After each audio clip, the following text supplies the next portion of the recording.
Kalau orang lain bisa, kenapa kita enggak? Tapi kalau sekarang enggak. Kalau orang lain bisa, ngapain aku? Ya kan? Ngapain gue? Kenapa enggak orang lain aja? Kayak gitu.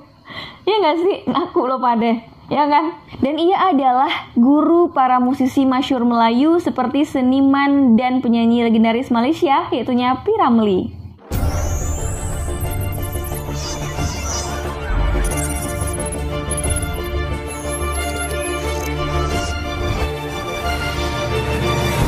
Hai guys, assalamualaikum warahmatullahi wabarakatuh. Balik lagi bersama aku Riana.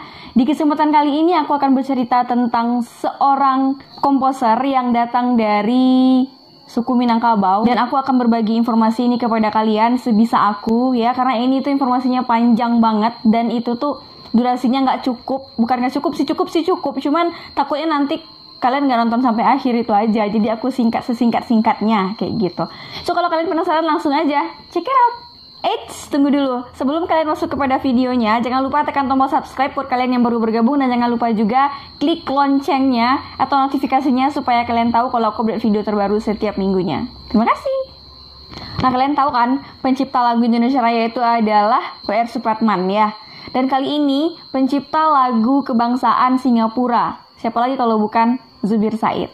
Zubir Said ini lahir di kota Vordekok, Hindia Belanda pada tanggal 22 Juli 1907 dan meninggal di Singapura pada tanggal 16 November 1987 dan saat usianya 80 tahun. Ia menyusun sejumlah lagu untuk film-film Malaysia selama bekerja sebagai komposer musik film pada Cathay Keris Film Productions. Dan kalian tahu nggak guys, dia dipercaya telah menulis sedikitnya 1.500 lagu dan 1/10 dari jumlah itu sekurangnya pernah direkam. Ia adalah merupakan anak tertua dalam keluarga Minangkabau dengan beranggotakan 3 anak laki-laki dan 5 anak perempuan. Ibunya meninggal ketika ia masih berumur 7 tahun. Dan ayahnya bernama Muhammad Said adalah tokoh adat yang teguh menjalankan ajaran agama. Dan pekerjaan ayahnya sebagai seorang kondektur di perusahaan kereta api milik pemerintahan kolonial Hindia Belanda membuat Zubir bisa mengenyam pendidikan di sekolah bentukan Belanda tersebut.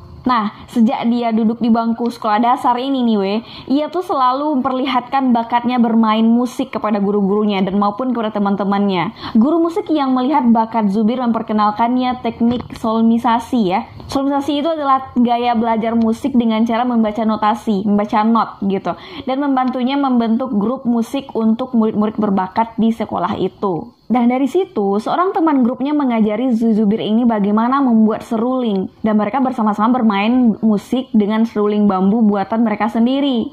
Dan saat Bapak Zubir ini menginjak usia remaja, ya gitu, udah masuk SMP, dia bergabung dengan grup keroncong. Dan dari situlah dia belajar bagaimana caranya bermain gitar dan bermain drum guys. Nah, setelah menyelesaikan 11 tahun pendidikannya, keterbatasan ekonomi keluarga memaksa Zubir tersebut untuk bekerja pada usia 18 tahun.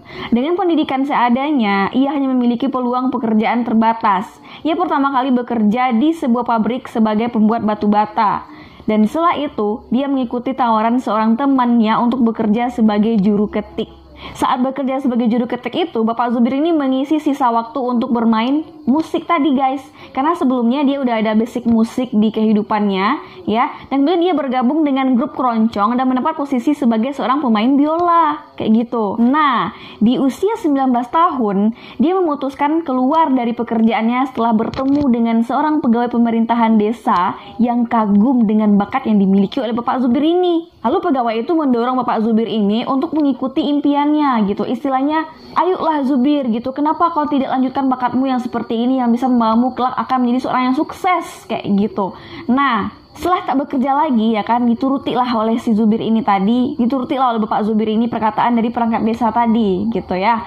Dan akhirnya Bapak Zubir ini membentuk sebuah grup keroncong keliling, dan bersama anggota grupnya ia berjalan dari desa ke desa untuk mencari nafkah dengan tampil di pernikahan, acara pernikahan gitu ya, meramaikan pameran dan dalam agenda-agenda keramaian lainnya. Dan di tahun 1928, Bapak Zubir ini berumur 21 tahun. Dia meninggalkan Pulau Sumatera dan menuju ke Singapura. Singapura itu ibaratkan lampu bergemerlapan, kopi susu dan mentega, yang artinya itu adalah yang merupakan barang mewah yang tak pernah didapatkannya di Sumatera. Dah pergilah kan Bapak Zubir ini menumpang kapal kargo tanpa izin maupun restu ayahnya tadi. Karena ayahnya meyakini musik bertentangan dengan agama, kayak gitu guys. Secara orang Minang tersebut lebih berpegang teguh kepada agama, kayak gitu. Dan di Singapura, dia bergabung dengan wayang bangsawan City Opera dan merupakan kelompok opera yang para pemainnya berasal dari bangsa Melayu kayak waktu itu. Selama bekerja di teater tersebut, ia belajar membaca dan menulis musik dalam notasi barat dengan bermain piano. Dan Zubir keluar pada tahun 1936 ketika ia direkrut oleh His Master Voice atau HMV, merupakan perusahaan rekaman milik Inggris sebagai supervisor rekaman. Di HMV ini ia bertemu dengan seorang penyanyi keroncong yang bernama Tarminah Karyo Wikromo. Nah, dan kemudian dia menikah dengan Tarmiyah di Pulau Jawa pada tahun 1938. Dengan ketekunannya, Pak Zubir ini perlahan-lahan dikenal dalam industri musik.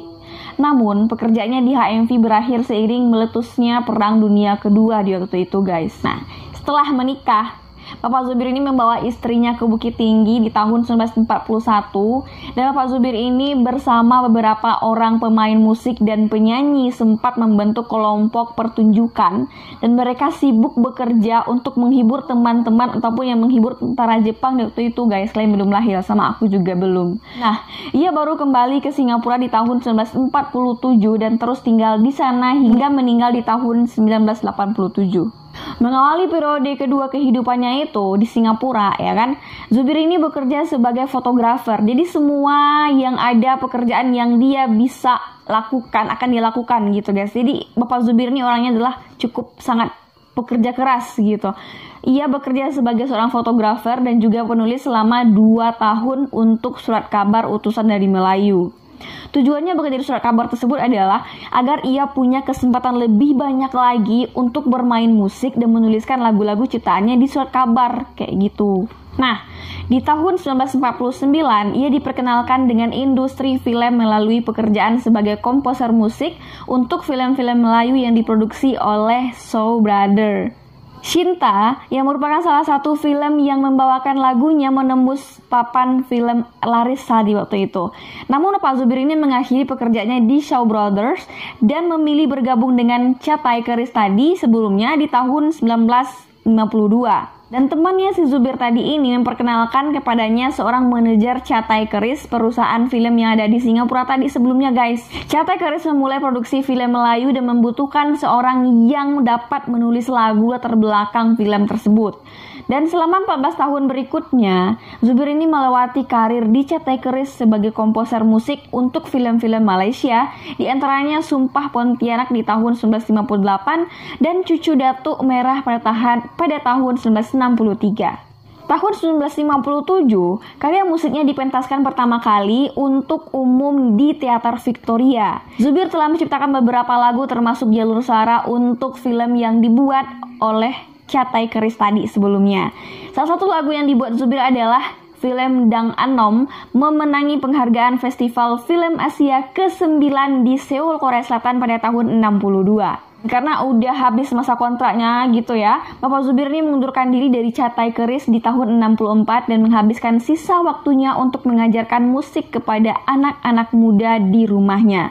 Ju Chiat Place dengan menggunakan teknik solmisasi tadi. Di tahun 1958, Zubir mengubah lagu dan musik Majulah Singapura sebagai lagu resmi untuk Dewan Kota Singapura sebelum ia menjadi warga negara Singapura di tahun 1967. Dengan semangat patriotisme yang besar waktu itu terhadap Singapura, ya secara kita kan warga Singapura, terus ditunjuk untuk menciptakan sebuah lagu kebangsaan, awalnya dia menolak untuk menerima imbalan dari pemerintah atas gubahannya tersebut, guys. Menyatakan bahwa menerima penghormatan telah cukup baginya dan tidak perlu dibayar, kayak gitu. Singapura, koloni Inggris, mendapat predikat kota berdasarkan piagam kerajaan dari Raja George VI pada tahun 1951. Dan tahun 58, Ong Pang Bon merupakan wakil wali kota Dewan Kota Singapura meminta Zubir menulis lagu berjudul Majulah Singapura berdasarkan moto kota yang akan ditampilkan saat peresmian renovasi Teater Victoria tersebut. Majulah Singapura, komposisi Zubir dimainkan pertama kali oleh Ensemble Kamar Dagang Singapura di Teater Victoria pada tanggal 6 September 1958. Zubir melewati 1 tahun menyelesaikan musik dan lirik Majulah Singapura tersebut. Dan ketika Singapura mulai menjalankan pemerintahannya sendiri di tahun 59, pemerintah merasakan perlunya lagu kebangsaan untuk mempersatukan perbedaan ras yang ada di Singapura. Kebetulan waktu itu lagu Majulah Singapura ini udah populer nih geng. Dan kemudian terpilihlah lagu itu, ya kan? Terpilihlah lagu itu untuk diangkat sebagai lagu kebangsaan.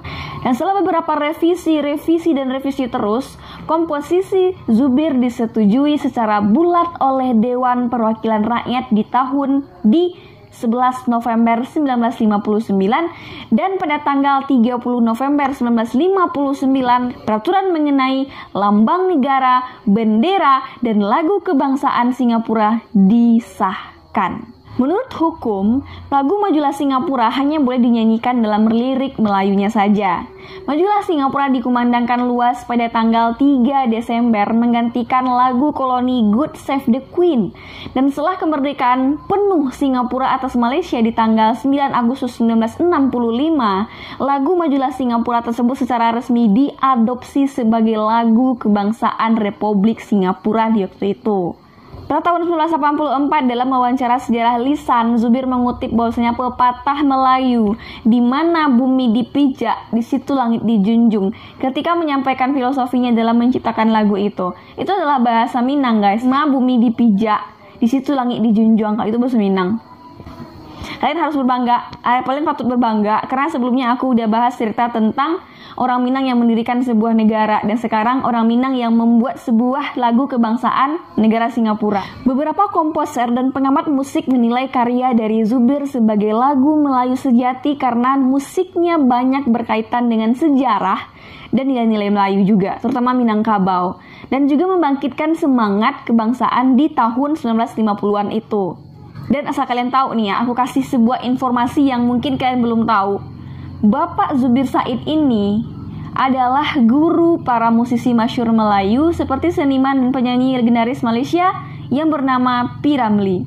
Jadi guru P. Ramlee ini adalah Zubir Said dari mana? Minangkabau. Sebelum penyakit kuning menderanya hingga ia meninggal, Zubir diketahui telah mengubah sedikitnya 1.500 lagu. Dan lagu-lagu tersebut belum seluruhnya dipublikasikan karena ia terlalu serius mengajar seniman-seniman muda tentang bagaimana seni musik itu sebenarnya daripada mengejar finansial dari karyanya. Dan sebagian komposisinya tak dapat ditelusuri karena ia tak menyimpan rekaman dari seluruh karyanya itu. Adapun lagu-lagu ciptaan dari Zubir yang terkenal terutama di Singapura diantaranya adalah Sang Rembulan, Sayang Disayang, Cinta, Selamat Berjumpa Lagi, ya kan? Dan Nasib Malang, Setangkai dan Kembang Melati. Kan pasti tahu lah lagu ini. Zubir memberikan pelajaran musik dan seniman lain sering menemuinya untuk bertukar pikiran tentang musik dan meminta nasihat kepada Bapak Zubir ini. So exactly Bapak Zubir ini merupakan orang yang tepat. Dan kita sangat kehilangan sekali, Indonesia sangat kehilangan sekali seniman seperti ini ya, yang lebih memfokuskan dirinya untuk memberikan dan mengajarkan ilmu kepada kita semua, kepada generasi-generasi muda ketimbang untuk mencari pundi-pundi dari karyanya itu. Ia menjadi buah bibir karena semangat dan kepeduliannya untuk berbagi sehingga karya-karyanya bermanfaat bagi orang lain. Setelah masa hidupnya dihabiskan untuk bermain musik dan akhirnya Bapak Zubir ini meninggal dalam usia 80 tahun pada tanggal 16 November 1987 di Jochiet, Singapura, meninggalkan 4 orang anak perempuan dan anak laki-lakinya. Di tahun 1990, kehidupan Zubir dan semangatnya sebagai musisi didokumentasikan dalam sebuah buku berjudul Zubir Said Lagu-Lagunya. Pada tahun 2004, patung Zubir yang terbuat dari perunggu senilai $20.000 Amerika Serikat dipajang di Istana Kampung Gelam, Taman Warisan Melayu, Singapura. Zubir juga dianugerahkan sejumlah penghargaan semasa hidupnya dan secara anumerta. Pemerintah Singapura menganugerahkannya penghargaan Sijil Kemuliaan di tanggal 16 Maret 1963 atas jasanya menciptakan lagu kebangsaan. Penghargaan jasawan seni dari 8 organisasi kebudayaan Melayu diperolehnya di tanggal 17 Juli 1971 atas kiprahnya dalam seni Melayu di Singapura. Ia memperoleh penghargaan Sangeta Kalabosan Awards dari Singapura Indian Films Art and Dramatic Society pada tanggal 30 Maret 74. Sri Budiman Awards dari Sriwana pada tanggal 20 Desember 1980 dan ASEAN Cultural and Communication Awards pada tanggal 24 Agustus 87. Sebagai penghormatan untuk dirinya dalam dunia musik, beasiswa musik Zubir Said yang awalnya dikelola oleh Yayasan Kebudayaan Singapura dan berikutnya oleh Dewan Kesenian Nasional diluncurkan di tahun 1990. Untuk mengenang jasa-jasanya, jalan tempat beramatnya sekolah seni disematkan dengan namanya pada tahun 2009 dan jalan ini bersimpangan dengan Orchard Road yang menjadi pusat perbelanjaan terbesar di Singapura. Oh my god.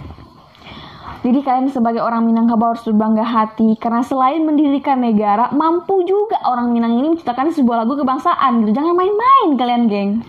Ya nggak sih? Negara aja diciptakan, negara aja didirikan gitu. Kok diciptakan? Iya.